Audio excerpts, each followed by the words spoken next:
Film के शुरू में हम देखते हैं कि कुछ लोगों का इंटरव्यू लिया जा रहा है और इस इंटरव्यू से हमें ये पता चलता है 20 साल पहले दक्षिण अफ्रीका के जोहान्सबर्ग शहर के ऊपर एक एलियन शिप आकर रुक जाता है और 3 महीने तक इस एलियन शिप में किसी भी तरह की हलचल नहीं होती है और ना ही किसी के साथ कांटेक्ट करता है। और अब शिप को तो ऐसे ही नहीं छोड़ सकते, इसीलिए वहाँ की सरकार एक टीम बनाती है उसके अंदर जाने के लिए। और जब वो टीम शिप को काट कर उसके अंदर जाती है तो देखती है कि अंदर में कई तरह के एलियन स्पेसीज हैं और उनको देखकर ऐसा लग रहा था जैसे कि वो बीमार है, कुपोषित हैं, कई दिनों से भूखे हैं। बाद में हमें पता चलता है कि ये जो एलियंस है वो वर्कर ग्रुप के हैं और इनका लीडर शायद किसी कारण से मर गया है। और ये जहाज जो कि दरअसल में एक मदरशिप थी, वो किसी कारण से शायद अपना रास्ता भटक कर गलती से पृथ्वी के ऊपर मंडरा रहा है। तो वहाँ की सरकार दुनिया के अलग अलग लोगों से बात करने के बाद उन एलियंस को धरती पर रहने के लिए परमिशन देती है। हाँ, सच तो ये है कि कोई नहीं जानता। और वहाँ की सरकार वहाँ पर उनके लिए अलग से एक कैंप बनाती है जहाँ पर उन 10 लाख एलियंस को रखा जाने लगा। एलियन के इन स्पेसीज का कोई नाम पता नहीं होता, इसलिए वहाँ के लोग इन एलियंस को प्रॉन बुलाने लगे थे। और इन कैंप्स के चारों तरफ आर्मी को तैनात किया गया था ताकि उन एलियंस के ऊपर नजर रख सके। और बाद में वक्त के साथ साथ उनकी संख्या बढ़ती रही और देखते देखते वो एरिया स्लम्स में बदल गया और इस एरिया को नाम दिया गया डिस्ट्रिक्ट 9। और इस एरिया में कई सारे गैर कानूनी काम चलने लगे, जैसे कि इंटर स्पेसीज प्रोस्टिट्यूशन। और वहाँ पर एक नाइजीरियन माफियन भी रहता था जिसका नाम था मुंबा, और उसी मुंबा के देखरेख में ये सारा काम चल रहा होता है। और वो मुंबा भी उसी डिस्ट्रिक्ट 9 में रह रहा होता है। और नाइजीरियन के वहाँ पर रहने का जो असली मकसद होता है, उनको एलियंस का पावरफुल हथियार चाहिए होता है। और साथियों, वहाँ के जो एलियन होते हैं, बिल्ली का कैन फूड उनको बहुत ही अच्छा लगता था, तो इसीलिए वो नाइजीरियन उनको कैन फूड देता था और उसके बदले हथियार खरीदता था। और ये सारा सिलसिला 20 सालों से ऐसे ही चल रहा होता है। और अब हम आते हैं प्रेजेंट डे में, जो कि 2009 में, जहाँ पे डिस्ट्रिक्ट 9 एरिया और भी खराब हो गया होता है। और ये एलियंस उस एरिया से बाहर निकलते हैं और वहाँ पर रहने वाले इंसानों को परेशान करते रहते हैं। और हर जगह ओनली ह्यूमंस वाली साइन भी लिखा हुआ देखते हैं, लेकिन एलियंस वहाँ पर जाते हैं और काफी लोगों को परेशान करते हैं और उनकी चीजों को नुकसान करते रहते हैं। और ये सब देख के वहाँ के आसपास के लोग काफी परेशान हो गए होते हैं और सरकार से मांग करते हैं इन एलियंस को कहीं हटा दीजिए या फिर इनको वापस अपने घर पहुँचा दीजिए। और कई सारे लोग अपनी मांगों को पूरा करने के लिए रास्ते पर उतर आते हैं। और वहाँ की सरकार इस सिचुएशन को कंट्रोल करने के लिए ये प्रोजेक्ट मल्टीनेशनल यूनाइटेड यानी कि MNU नाम की एक कंपनी को सौंप देती है। और ये एक प्राइवेट कंपनी होती है जो कि सिचुएशन को कंट्रोल कर रही होती है, लेकिन असल में इस कंपनी का मकसद कुछ और ही होता है। ये कंपनी सिर्फ प्रोग्रेस और वेलफेयर का नाटक कर रही होती है बाहर दुनिया को दिखाने के लिए, लेकिन असल में इनका मकसद कुछ और ही था। असल में उस कंपनी को एलियंस का एडवांस वेपन चाहिए होता है और साथ ही साथ वे लोग साइंटिस्ट की मदद से एलियन और इंसानों का DNA का म्यूटेशन करना चाहते थे। और ये सारा कुछ MNU के ऑफिस में जो उसका हेड होता है वो अपने जमाई वाइकस को ही इस प्रोजेक्ट का हेड बना देता है एज ए फील्ड ऑफिसर। और वे लोग ये प्लान बनाते हैं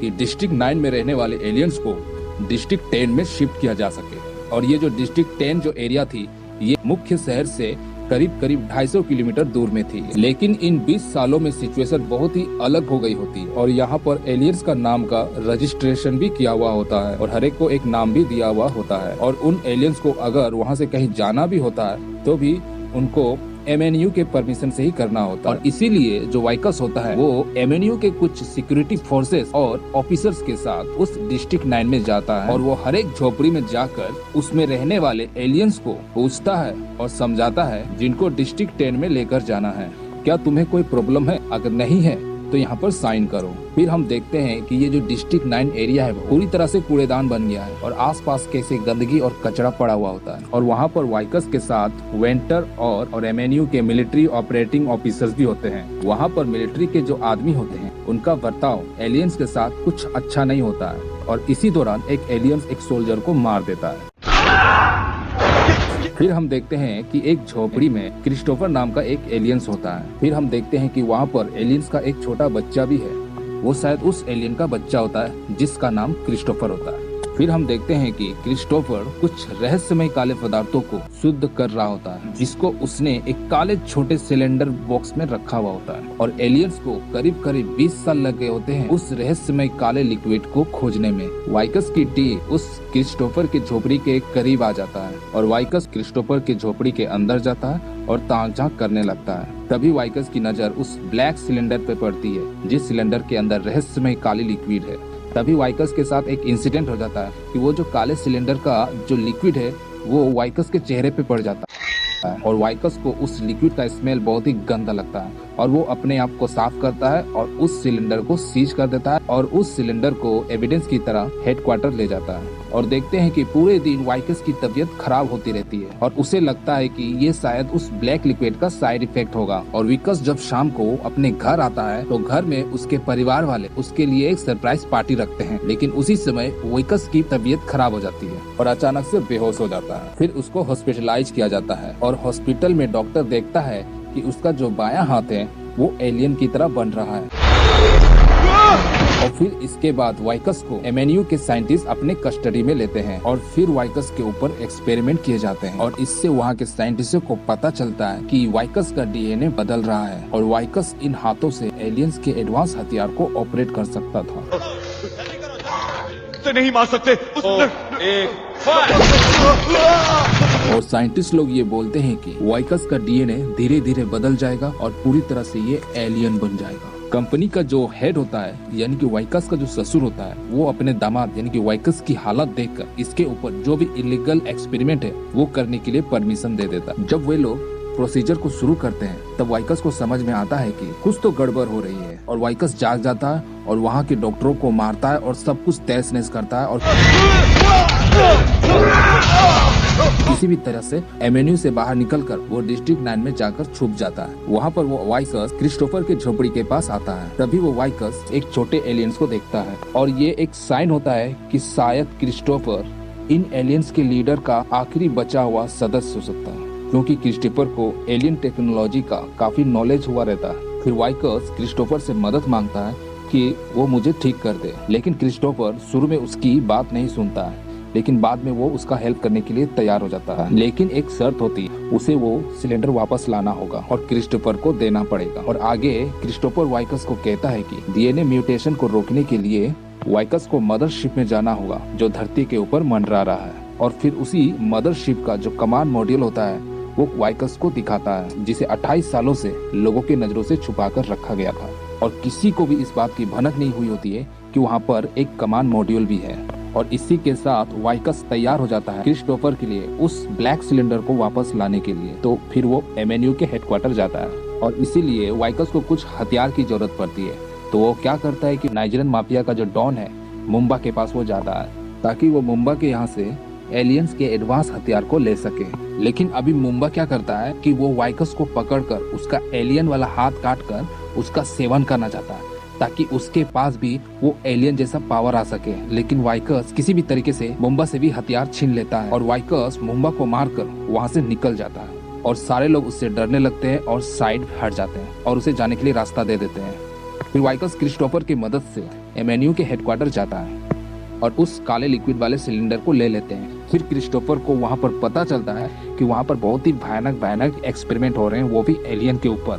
और फिर उसे उसका मरा हुआ दोस्त पॉल मिलता है और ये सब देखकर क्रिस्टोफर को बहुत गुस्सा आने लगता है। और जब वो दोनों वापस डिस्ट्रिक्ट 9 की तरफ जाने ही वाले होते हैं तभी वाइकस और क्रिस्टोफर के बीच लड़ाई होने लगती है और क्रिस्टोफर वाइकस से कहने लगता है वो खुद अकेले अपने होम प्लेनेट में जाएगा और अपने बाकी साथियों से मदद मांगेगा ताकि वाइकस को ठीक कर सके और उसका म्यूटेशन रोक सके, क्योंकि क्रिस्टोफर को वाइकस को ठीक करने का प्रोसीजर पता नहीं है। और फिर वो अपने होम प्लेनेट से वापस आकर वाइकस की मदद करेगा और इस पूरी जर्नी को कंप्लीट करने में क्रिस्टोफर को कम से कम 3 साल लगने वाले होते हैं। और ये सब सुनकर वाइकस को बहुत ही गुस्सा लगता है और वो क्रिस्टोफर को मारने लगता है और वाइकस खुद ही कमांड रूम में जाकर खुद ही कमांड मॉड्यूल को ऑपरेट करने लगता है ताकि वो मदरशिप में पहुंच सके।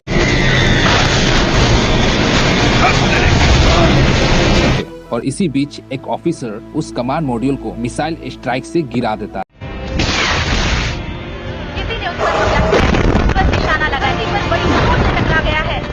और फिर वाइकस और क्रिस्टोफर को पकड़ लिया जाता है और जब एमएनयू के लोग वाइकस और क्रिस्टोफर को वापस हेडक्वार्टर ले जा रहे होते हैं तभी मुंबा और उसके गैंग वाले उन लोगों के ऊपर हमला कर देते हैं और फिर वाइकस को पकड़ लेते हैं और उन्हें अपने अड्डे पर ले जाते हैं ताकि वाइकस के बॉडी पार्ट को काट कर वो खुद के ऊपर एक्सपेरिमेंट कर सके। और इसी बीच में जो क्रिस्टोफर का जो बेटा होता है, जो छोटा एलियन होता है, वो अभी भी कमांड मॉड्यूल के अंदर छुपा हुआ रहता है। और वो छोटा एलियन रिमोटली उस मदरशिप को एक्टिवेट करने की कोशिश करता है और एक्टिवेट कर भी देता है, और जिसके कारण नीचे में जितने भी एलियन होते हैं उन सब के पास एक डिवाइस होता है और वो डिवाइस ऑटोमेटिक एक्टिवेट हो जाती है। और इसके साथ साथ ही हम देखते हैं कि एक बड़ा सा एलियन का मशीन सूट होता है, जो कि वो मशीन सूट भी एक्टिवेट हो जाता है और वहाँ पर जो रहने वाले जितने भी नाइजीरियन गैंग हैं उन सब के ऊपर शूट करता है और वो मशीन सूट सभी को मार देती है। और फिर वाइकस उस सूट को देखता है और उसे पहन लेता है।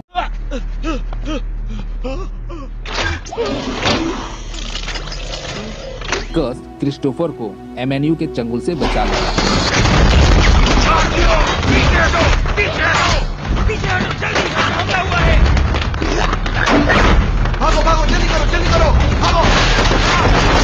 फिर हम आगे देखते हैं कि वाइकस क्रिस्टोफर को जाने देता है। फिर क्रिस्टोफर वाइकस को प्रॉमिस करता है कि वो वापस 3 साल बाद आएगा ताकि उसे इंसान के रूप में बदल सके। और इसी बीच वहाँ पर वेंटर भी आता है और वो वाइकस को शूट करने ही वाला था, और तभी आसपास के जो स्लम्स के जो एलियंस रहते हैं वो वेंटर पे अटैक कर देते हैं और वेंटर को चीर फाड़ करके मार देते हैं।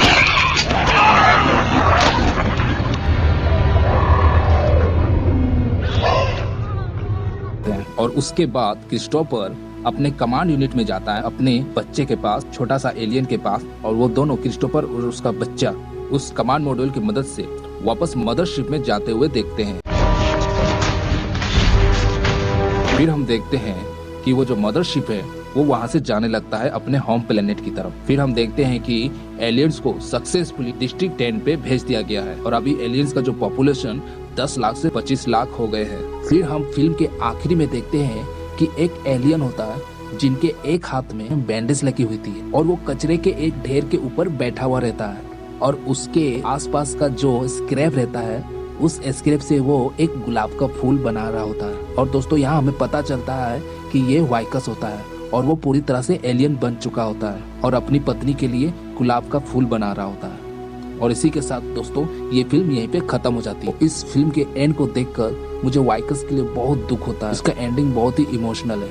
इस फिल्म में ऐसी बहुत सारी चीजें हैं दोस्तों जिसको एक्सप्लेन नहीं कर सकते, जिसको महसूस करते हैं, जैसे कि background music, emotions, action sequence. इसलिए मैं सजेस्ट करूंगा कि इस फिल्म को एक बार जरूर देखिए। चलिए मिलते हैं अगले वीडियो में। थैंक यू, धन्यवाद, जोहार, जय हिंद। नहीं छोड़